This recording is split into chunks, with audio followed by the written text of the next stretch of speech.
connected to iPhone.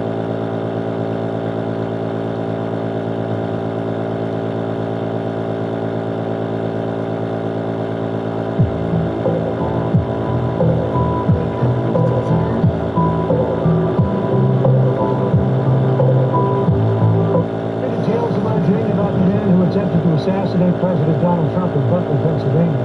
The White House says Americans need to know what happened, and so does the president. There are so many questions out there, and I mean, do the act alone, etc. And it's over a year, it's 16 months, so yeah, I mean, those questions are definitely deserving of answers, and I understand why the public wants those answers, and I believe the president does too. Alexis McAdams live in our New York City newsroom with the very latest on all of this. Alexis. I doubt it. I can believe it. It's been a year and a half since President stopped there in Butler. And Thomas Cook's campaign history was full of red flags according to the New York Post. The source saying he posted under his own name about shooting and killing politicians long before investigators say he shot President Trump that day. But the former FBI deputy director didn't say anything about the negative post Crooks wrote about President Trump when he testified in front of Congress. There were over 700 comments posted from this account. Some of these comments, if ultimately attributable to the shooter, appear to reflect anti-Semitic and anti-immigration themes, to espouse political violence, and are described as extreme in nature. According to the Post source, Trump's online comment showed he flipped from pro-Trump to anti-Trump pretty quickly. So he wrote back in 2020 or 2019 rather that Trump is the literal definition of patriotism. 6 months later, he slammed Trump supporters, saying they are, quote, too brainwashed to realize how dumb they are. Overall, his online post show he had an obsession with assassinations, no matter how you slice it, typing up at one point, in my opinion, the only way to fight the government is with terrorism-style attacks. Sneak a bomb into an essential building, set it off before anyone sees you, track down any important people like politicians, military leaders, etc., and try to assassinate them. Those posts reportedly were flagged by other users, John, who actually mentioned the police in their comments. But the question is, did the feds ever follow up here? The New York Post source uncovering also new videos of Crooks practicing his shot. That would-be assassin was dry firing the handgun inside of his bedroom in his parents' house out near Pittsburgh. He has that marble thing, too, also on the wall behind him. FBI Director Kash Patel did release a statement saying Crooks planned and conducted this attack alone. But again today, more growing calls for a new investigation into the Butler shooting, including from the widow of fourth imperator who was killed, saying let's just start over and look into this even more, John. I mean, it really is striking how much was actually out there compared to what we were told about all this. Alexis McAdams has been following the story literally since the moment it happened. Thank you, Alexis. Let's bring in former Deputy Assistant Attorney General John Yoo. So we've been led to believe, John, that Thomas Crooks was basically a ghost without any significant online presence. Here's what the FBI director told us last year. In terms of what we've been able to find so far, a lot of the usual repositories of information have not yielded anything notable in terms of motive or like ideology.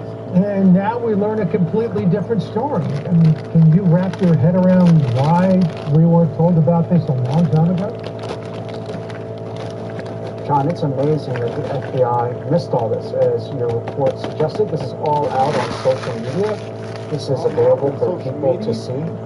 The FBI should be pouring extra resources into this kind of case, not just because someone tried to kill a presidential candidate, that's bad enough, but we're living in a time of increasing political violence. This is also during the time when we had another assassination attempt on President Trump. We had an assassination attempt on a Supreme Court justice just before that, and we had the murder of Charlie Kirk after this. So I think the FBI should be pouring more resources, not less, into trying to stamp out this kind of rising political violence that threatens democracy and that is threatening our elections and our electoral process.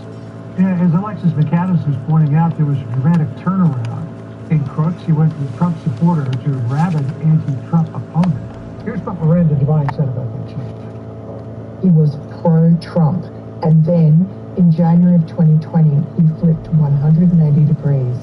Something happened to make him become rabidly anti-Trump. And then suddenly something happened in August of 2020, and he just disappeared online. Very unusual. And then, of course, in July of 2024, he fired off 8 shots from a rooftop at Donald Trump. So you heard Director Wray, then FBI Director Wray, saying, nothing in terms of motive or ideology. I mean, it seemed pretty clear there's a lot out there in terms of motive and ideology. Sounds like the FBI should be handing hiring Miranda Devine as one of the investigators because she's getting more to the heart of it than the nation's premier law enforcement agency. If Miranda can find these things online, then the FBI should have had this before her. And maybe it's the case that this is just another piece in what we're seeing with lack of confidence in the FBI, growing public distrust in the FBI, and maybe this is an opportunity for Congress to step in, have its own hearings. As you said, some people said we should have another second investigation. That's the kind of thing Congress could do. Let Congress interview these witnesses, put the social media up, and do it in a way that the American people are going to trust, because it seems like we can't rely on the FBI to get to the bottom of these things anymore. John, I want to ask you about the vote that's coming up in Congress, maybe in the next hour or so, on the release of the Epstein files. It has come to light that a delegate from the Virgin Islands, Stacey Plaskett, was having an ongoing live text messaging fest with Jeffrey Epstein during a hearing in 2019, February, in which Michael Cohen was the witness. This occurred just 4 months before Epstein was arrested on sex trafficking charges. But watch this montage of the timeline as it unfolds in front of you. Deuce, the real estate taxes. I'm sharing with you 2 newspaper articles, side by side, that are examples of Mr. Trump inflating and deflating his assets, as I said, to suit his finance department. As I noted, I'm giving the committee to Mr. Weisenberg and other individuals in Rona. Who are those individuals?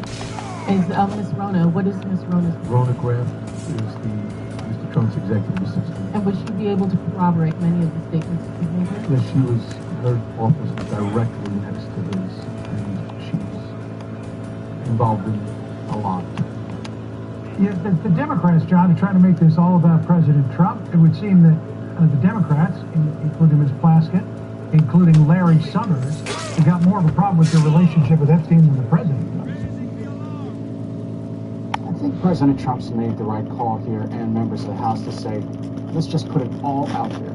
At this point, there's so many rumors and scandals around. The best thing for the American people to see is all the evidence. In general, I don't like the idea of law enforcement information being put out there because it might impede future investigations. But in this case, let everyone see. And what we're seeing now is the amount of influence and corruption that this guy Epstein was able to exert on well-known figures. A member of Congress during a hearing, that is incredible. Or the president of Harvard University. I think that's something we need to see more about in the public. And again, that hearing was in February of 2019. 4 months later, Epstein was arrested for all of his nefarious crimes. Really is quite remarkable. John, always good to catch up with you. Thank you. Good seeing you, John. Sam? Hey everyone, I'm Emily Campagno. Catch me and my co-hosts Harris Faulkner and Kaylee McEnany on Outnumbered every weekday at 12 p.m. Eastern, or set your DVR. Also, don't forget to subscribe to the Fox News YouTube page for daily highlights.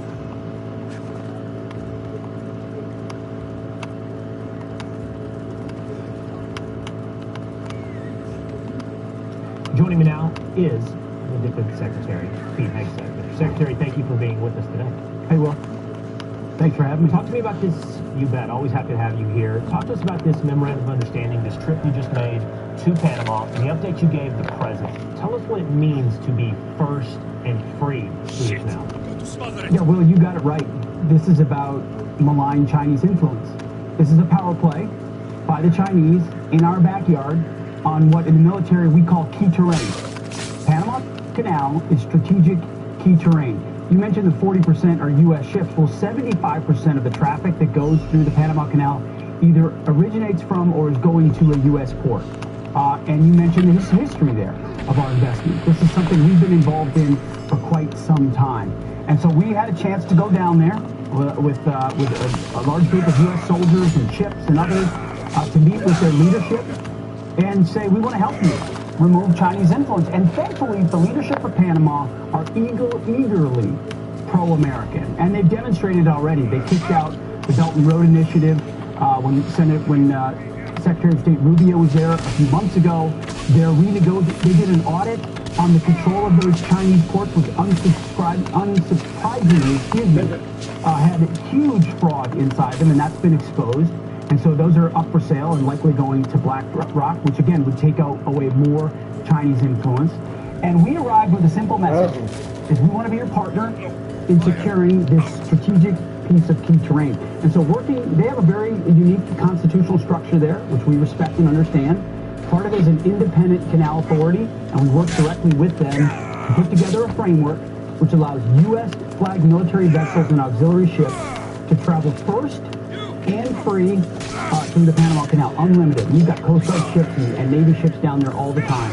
And that's separate from a memorandum of understanding I signed with their defense minister, their Minister of Security, which allows for additional U.S. troops on a rotational basis at Fort Sherman, which is an old U.S. Army base that will revive there, along with the Panamanians, which is on one of the sides of the Panama Canal, along with a naval station and an air base. So we will rotate and partner with them, and that's part of ensuring Chinese influence does not control that canal. It's in our direct U.S. interest, Will, to ensure that waterway is free and that our ships can transit freely. So it was two historic arrangements that serve American interests, and it would never have happened without President Trump. Without President Trump saying, this is important, China can't have it, China didn't build it, China won't operate it, this is key terrain for the U.S. and for Panama, and we'll partner together to keep China out.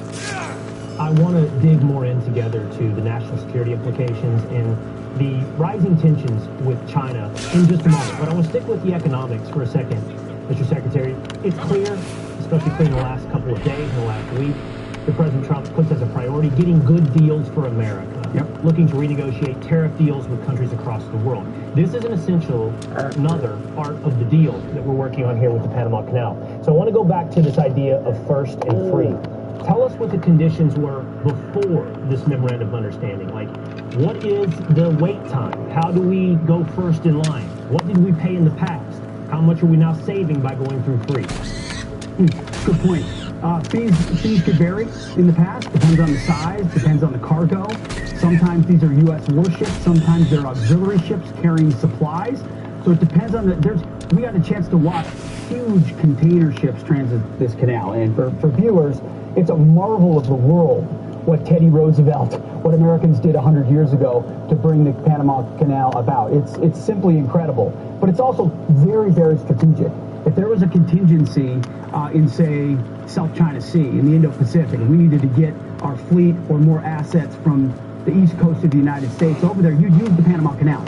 We need to have the ability in a contingency to move to the front of the line immediately with as many ships as we need in order to transit as quickly as possible. Now, it happens on a regular basis. Our ships, Coast Guard, submarines, others traffic through, and Panama's very good to us. Usually we're able to move up quickly, but this codifies first, and it codifies a cost-neutral basis where we're able to freely transit and saves our treasury money as well. It's got an economic upside on the art of the deal, but this is all very strategic. The Obama administration took their eye off the ball and let China just sweep in all over South and Central America with their economic and cultural influence, cutting deals with local governments for bad infrastructure and surveillance and indebtedness. President Trump said, not anymore, we're taking our backyard back. That's why I was there for a conference of Central and South American countries as well. We're going to invest in ways that serve American interests in our backyard as we stop the sphere of Chinese influence. First and free is a big signal of that. We want to thank the Panamanian government. They've been good partners, but rightfully so. It serves their interest to be partnered with America, not with China. The Secretary is going to hang out here for 2 segments today, in which we're going to dig in a little more to the national security implications and talk about how the Panama Canal is one small part of this bigger story between the United States and China. But while we have time together here in this moment, Mr. Secretary, let's talk about this. 3 U.S. Army soldiers returned to active duty following President Trump's executive orders. They've also been promised back pay These were soldiers who were kicked out for not receiving the COVID-19 vaccine. I believe they might be the first to be reinstated to active duty. We're psyched. This is one of the promises made, promises kept from President Trump. We've followed through with the Defense Department. If you are a person of conscience, a person of faith, who believes that you shouldn't have to take an experimental vaccine in order to serve in our military, we will apologize to you. We will recognize the wrong that's been done. We will welcome you back with rank and back pay, and we want your service. So we started it as quickly as possible. As you can imagine, sometimes these things take a little bit of time to work out. All the letters are out to the folks who were pushed out, and we welcome them back as quickly and robustly as possible. These are some of our best and brightest. We were kicking out folks with 17 years in, 18 years in, 19 years in, saying, sorry, you won't take the jab, you can't serve. That was an outrage. President Trump got elected, immediately mandated us, so we're welcoming. In fact, here at the Office of Secretary of Defense, I hope to get to meet soon a number of these troops that have decided to come back in after we lifted that. It's changed the whole environment. Like you can have, you can hold your religious beliefs and that view and serve as well, and that pertains to these COVID vaccines, and we welcome them. We're glad they're back. Well, recruiting the best and the brightest and making sure you're force ready, prepared, and have the best at your hands and disposal, Mr. Secretary. I know it's been a big emphasis for you. We're going to talk about how that's going, what recruitment looks like for the United States military. And as promised, we have a lot to talk about when it comes to what I think is one of the biggest stories of our time, not just on the front of tariffs, but on military preparedness, and that is China.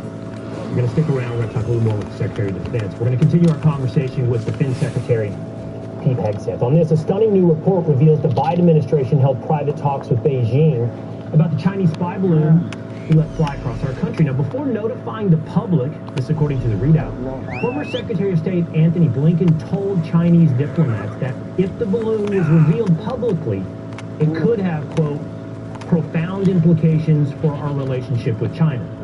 Remember, the balloon entered our U.S. airspace in January of 2023 before it was finally shot down a week later on February 4th. Let's bring back in the Secretary of Defense, Pete Hegseth. So, Mr. Secretary, you hear me talking about this revelation. They knew the spy balloon was coming. They warned the Chinese this would be bad if it's ever revealed. And I think it leads you and I to a bigger conversation now about China. First, your thoughts.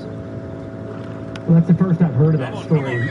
Well, we've been in cabinet meetings and in and out of meetings today, but it doesn't surprise me from the previous administration. I mean, this is the same administration in the same building where Mark Milley was talking to his Chinese counterpart in real time saying, don't worry, we won't attack you, don't worry. The types of things, the ways in which the Biden administration undermined U.S. national security are astounding. And now we know they didn't want to stop the spy balloon from flying, which is anyone with common sense who understands what the Chinese do to surveil us. I mean, we were talking about the Panama Canal. The cranes that the Chinese have on both sides of the canal are full of surveillance equipment. What do you think they're doing there? The tunnel they're building a tunnel underneath the canal. What do you think they're going to do with that? They're going to use it to try to surveil.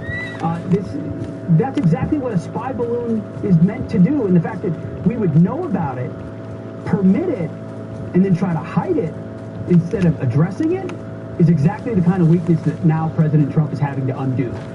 Establishing peace through strength by asserting American interests, not worrying about hand-wringing and do we offend anybody. This is our sovereign territory. Either we defend our southern border or we don't. Either we defend our skies or we don't. Either we defend strategic places like the Panama Canal or we don't. So no surprise here because the previous administration was doing stuff like that underneath the noses of the American people, and we're having to fix it, but we're proud to do it. It's an interesting dichotomy that you point out, the relationship of the previous administration to China versus what we see now with this administration towards China. You make a good point in pointing out former Secretary of State, Joint Chiefs Mark Milley calling the Chinese to say he would warn them.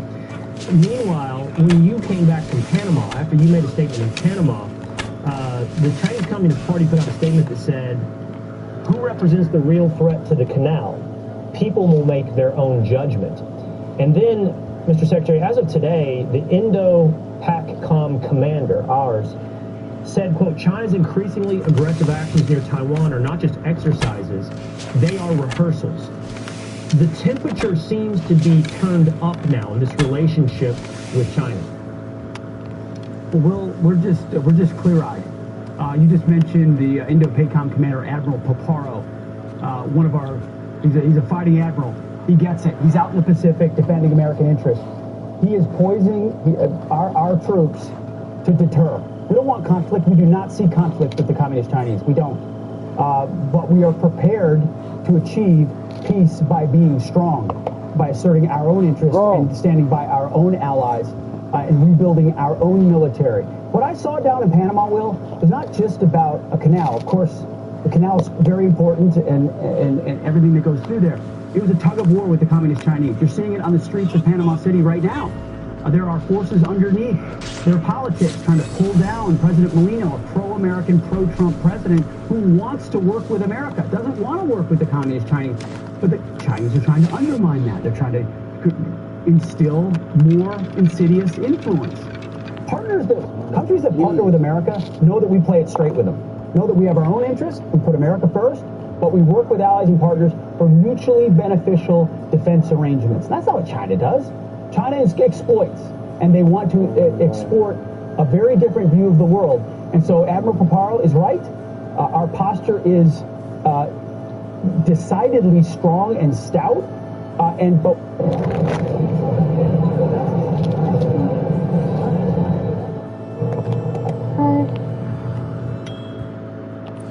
Well, yes. Thanks, Ed Sapphire. Actually, I didn't go to Park Omega. I didn't go to Park Omega recently. I went, oh boy, I think it was the 3rd and 4th. And then Sunday, you know what, I don't even want to talk about it right now because like I'm still pretty emotional.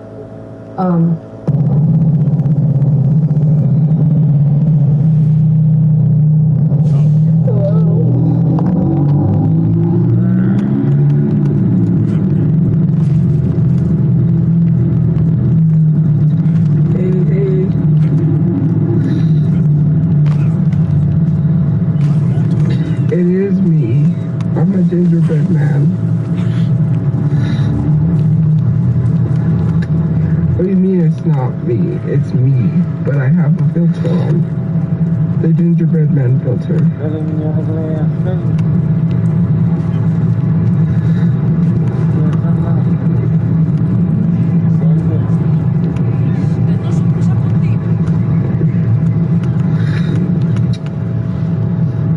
If you have to ask why I have a filter on, you should already know that.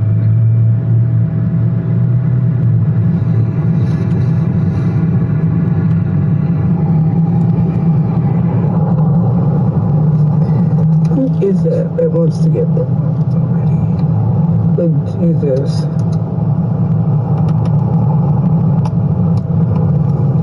Never mind. I think it's better than the green screen. Why do I have a filter on? I don't know. I don't know why I have a filter on.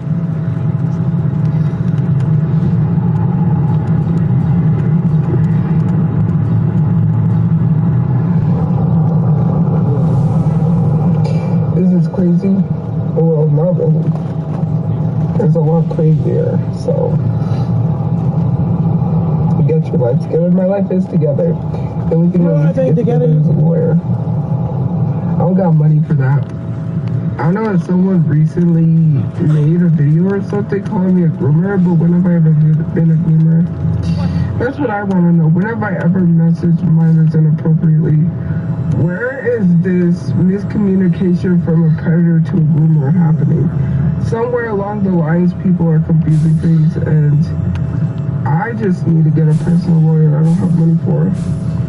And when this lawyer clears my name, I'm pretty sure none of those people that lied are going to apologize. But that's okay. I don't need your apology. You could shove it. That's crazy. Where? Like, in order to be a groomer, wouldn't that mean that you would have to be preying on minors in messages? Where? Because better say, oh, she was in messages with minors. there were other adults in there. And why don't you go message those adults and be like, why were you in there with minor? No, it's only focused on me because I have a large platform. And I never said anything inappropriate to minors and messages, so where does the groomer? I don't even know. I don't know. There's so much stuff about me every day. It's so crazy. I find out something new about myself and I'm just like, it's not helping me. And it's not helping your pockets either. Because those who lied are gonna pay big time, thousands of dollars. That's the money that I have lost and I'm recouping because, you know, that agency, do you know how much money I could have made? So your paychecks are gonna end up in my pockets. One way or another. Who is this? It is me. Do you see the username? Do you see the account? So why are you asking who this is? Hello? Please, I got screen recordings. They got screenshots. Screenshots do not work in court. I hope you know that. Because you can edit a screenshot, and now with being able to change date and times on iPhones, that's not going to work. Unless they have a screen recording, which what, they're going to show that live? Okay, but that's not a screen recording. And the only thing they have are screenshots, which ain't going to work because basically in court, you could edit screenshots, so that's not going to work. I got screen recordings of my search history. I've got proof in video form. I mean, I do have some screenshots which can be proven, but for the most part, I have screen recordings. Screenshots are not gonna fly, so if they try to show that screenshot that they edited on wherever they edited CapCut Pro, because I know how to use CapCut Pro too. We're all a pro on CapCut Pro. Let me tell you something, okay? You show those photos in court, they're gonna look at it and throw it out because unless you have screen recordings, mind you, if I was to get all the ex-moderators together from Discord and compile a whole bunch of information on you and slam that in court, yeah, you won't want a record. Because once you have a record, you won't be able to get a job. You focus on me. You need to focus on yourself before you end up behind bars. In a concrete wall. In a concrete room with 4 concrete walls. Okay? Having to go to the bathroom when they tell you to. Eat when they tell you to. It ain't gonna be good food either. Proof? I've already showed proof on my Insta story. And I've showed proof on here too, but it gets taken down for bullying and harassment. I wonder why. Who am I bullying and harassing by sharing stuff I've received? If I'm sharing stuff that I've received screenshots from a Discord, how is that bullying and harassing someone? Because I'm telling the truth. Notice how none of the videos they posted on me get taken down for bullying and harassment. If I cared enough to take videos down about myself and report these people, don't you think I would have done it a long time ago? So why is it every time when I show something on them, it's always getting taken down? I'm always getting silenced. Something is happening. It just doesn't make sense. Flopping. First of all, let me tell you something. It was like that one lyric in a song. You ain't even got on to flop, right? What was it? It says, you ain't even been on. So if I'm flopping, that must have meant I was on at one point in time. So if I was on at one point in time, you ain't never been on. So how am I a flop if I was on in the first place and you ain't never been on? So let's be real. You don't have a video with 50 million views. And maybe it might have been years ago.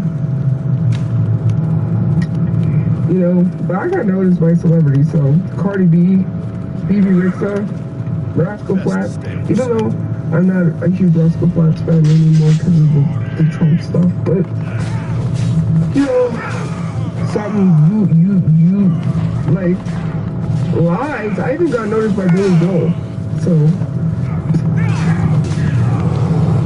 listening to this story, and actually I showed proof. And I still have the screen recording of when Cardi B liked my video that she wasn't even tagged in, using her audio. So how did she find me? I didn't even tag her. I forgot to tag her, and I said, whoops. And she still liked my video, and she was not even tagged in it. Not only that, right? Well, you can't show screen recorded videos on here. You can only show screenshots, which I probably have the screenshots somewhere. BB Rexa commented on that one video that went viral, because that is my second most viral video about the beauty standards.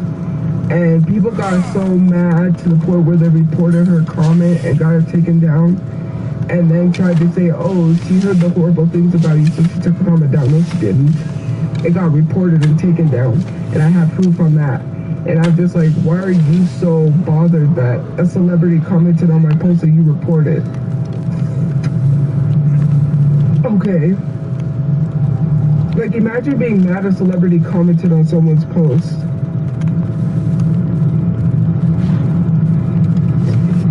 There we go.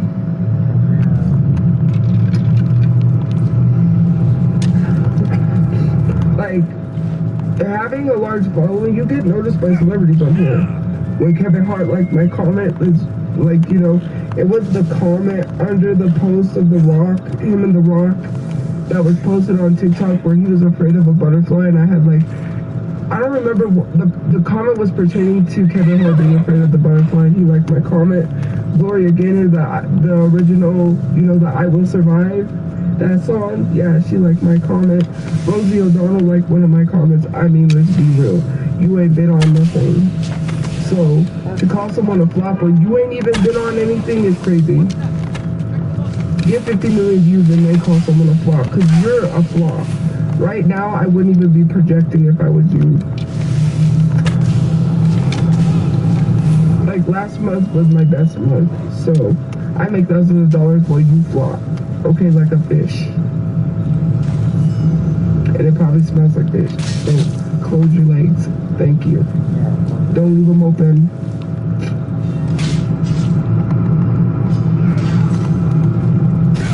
Okay.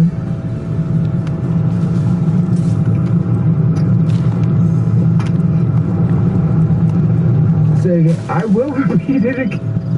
But it's just crazy to me. These people be so mad for what?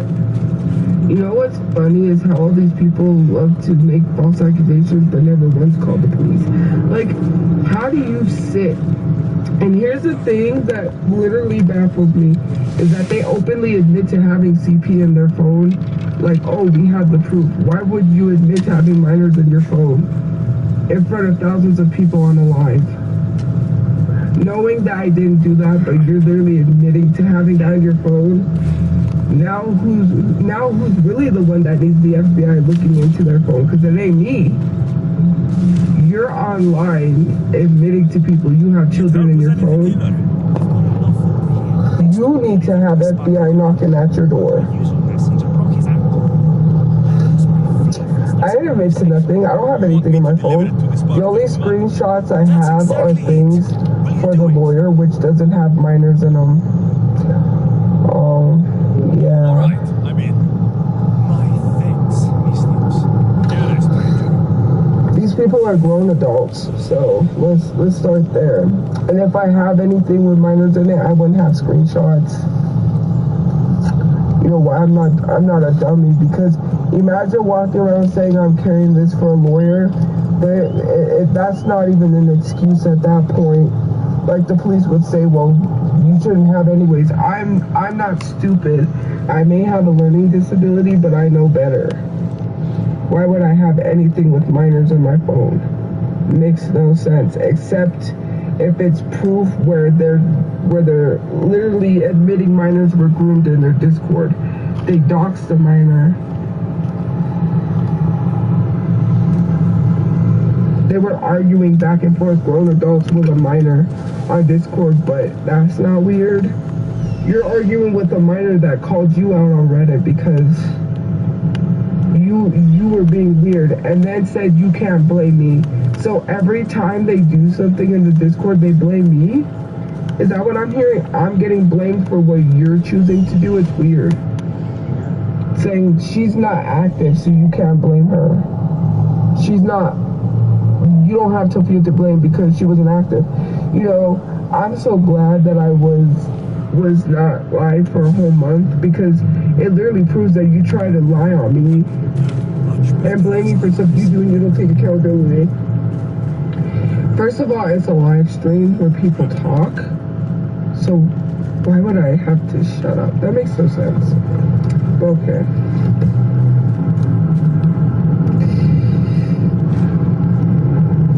There's so much poop on the Reddit. You mean jobless people? People who have no jobs. Those people? The physician said you'd be needing perfect timing, Mr.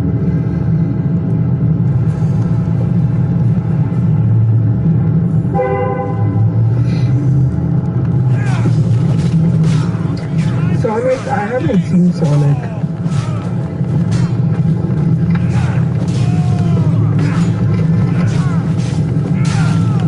I have not seen Sonic.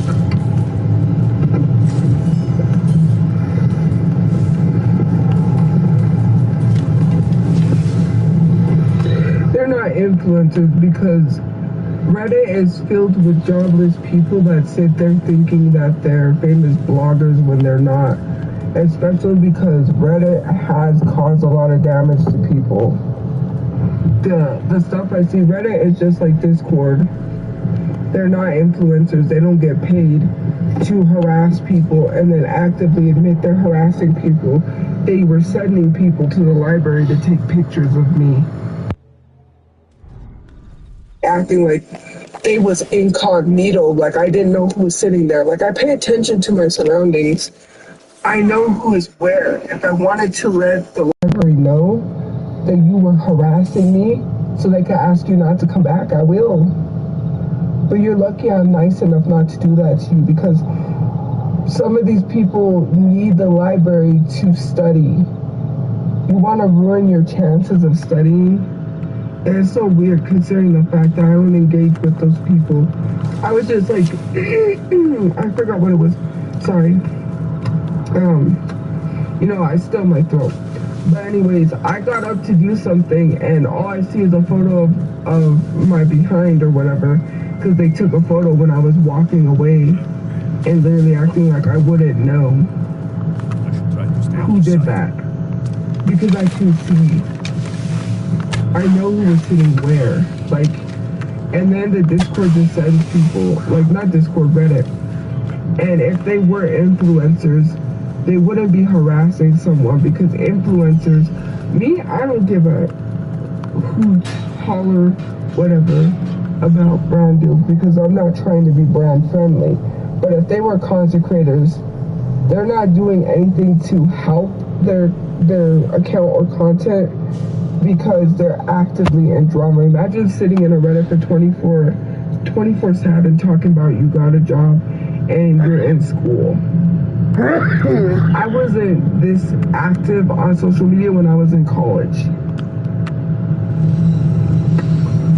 If you're in college, you would not be this active online, actively harassing someone and then trying to lie on them and bring up old group chats. Okay, well, where did you get those old group chats from? And how come you're trying to drag other people that are not even active online anymore? It's crazy.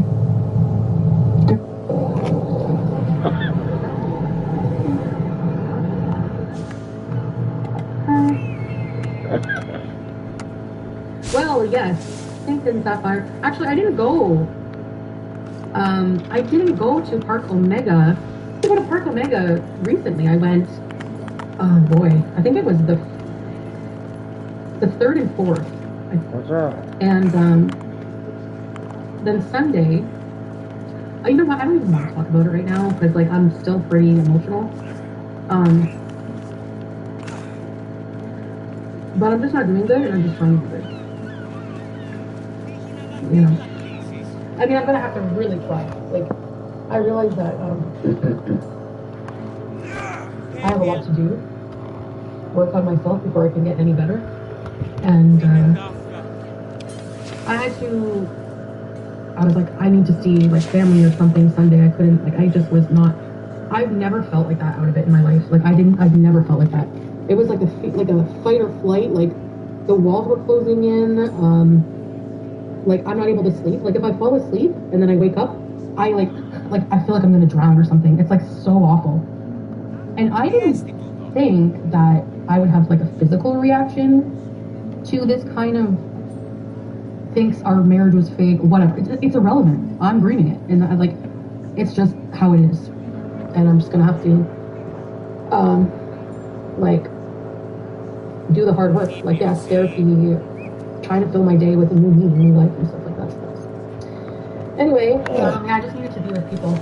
Even if you wanted the divorce, it's a death. Yeah, it is. I didn't realize that. I thought I would just come in the apartment and be like, la la la la la la la la la. I picked up your message on the board. What's happening? No, it's not like that. And grief alone is also awful. It's not possible. Physicians shouldn't have to worry about politics. And why are you worried? Anyway, I may have tried to heal. I have a very We're opposed special surprise for you guys. Just doing my job, you understand? We have a special guest today.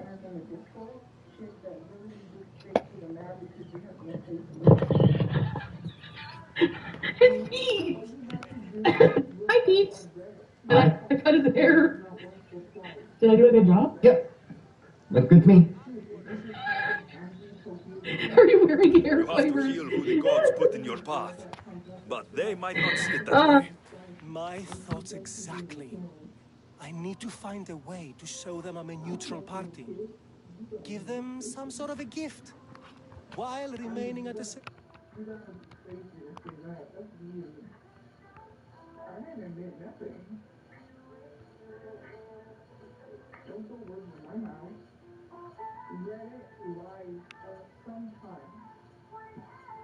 They literally take a fake photo and pass it around, talking about some porn, but yet they don't ask for actual proof when I showed how people made it in like 5 seconds. If distance, that is. So you want me to deliver it to the politician?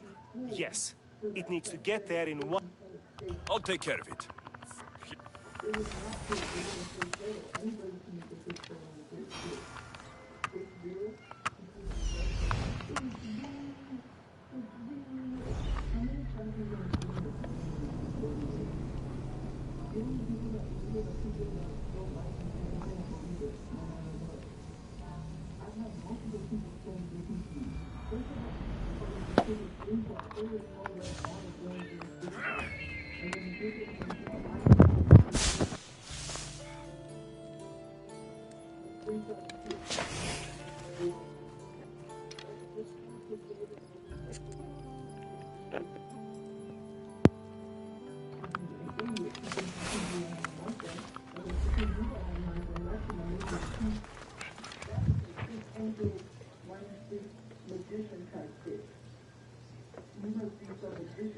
To have two apps open at once and be able to use them both at the same time. No, I'm not going to move on because the thing is, when someone's accusing me of being a predator, if this is really accused of being a predator, you have no right to tell someone to move on because that is a serious accusation to make on them.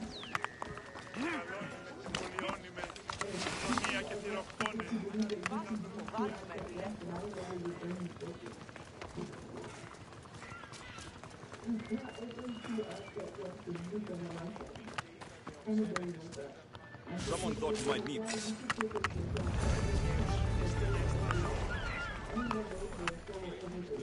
Someone can go into the food system, look up whatever the test they want, and overlay it to make it look like someone is longer. That's wrong. Now I'm unarmed. You actually return to me, but I'm also on Google at the same time. You can't use both apps at once. Common sense is getting to use it only. It's video proof. What is video proof? Video proof is two separate guards. Learning how many times I have to explain two separate guards. Έχω προτούματε ονέστε.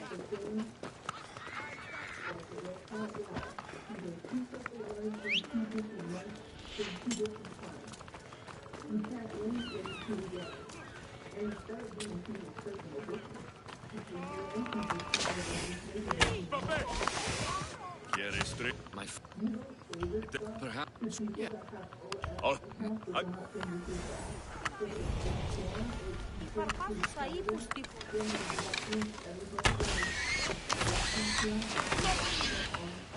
Hey! No! No!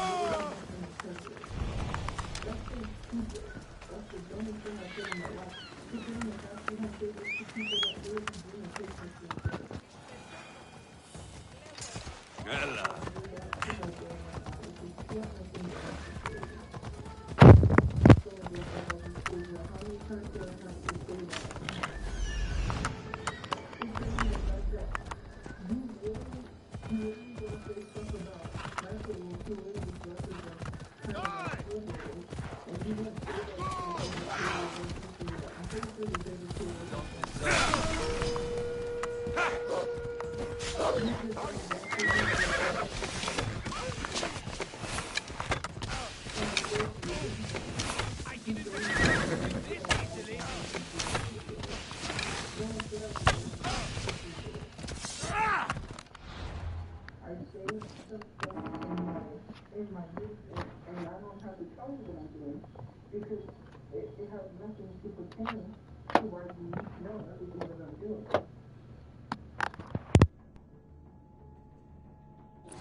Come on, come on.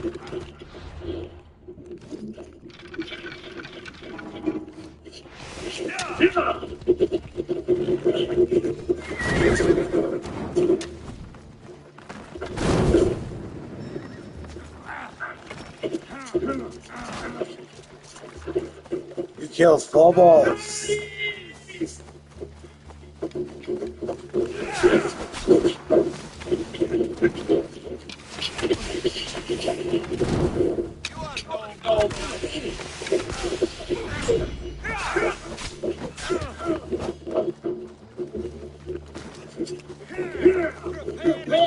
Hades! They're getting away!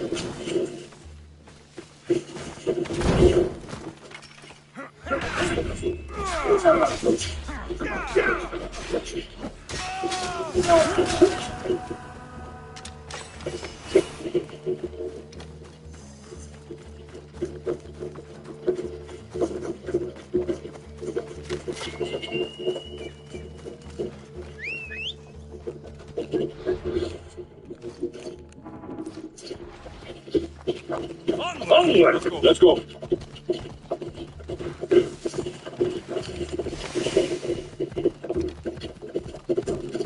Come on! Come on!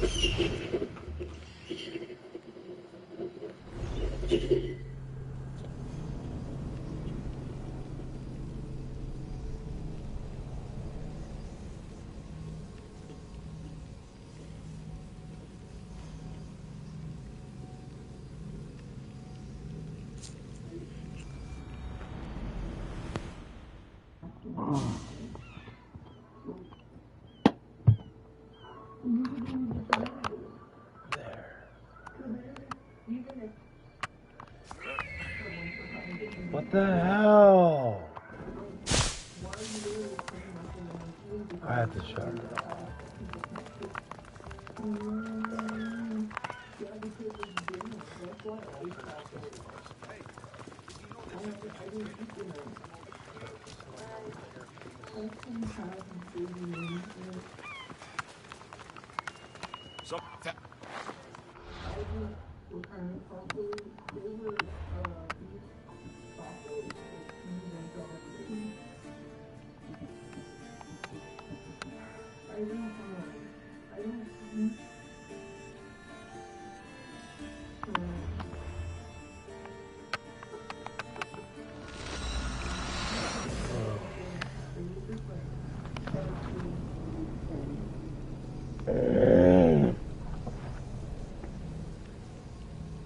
What the fuck is going on?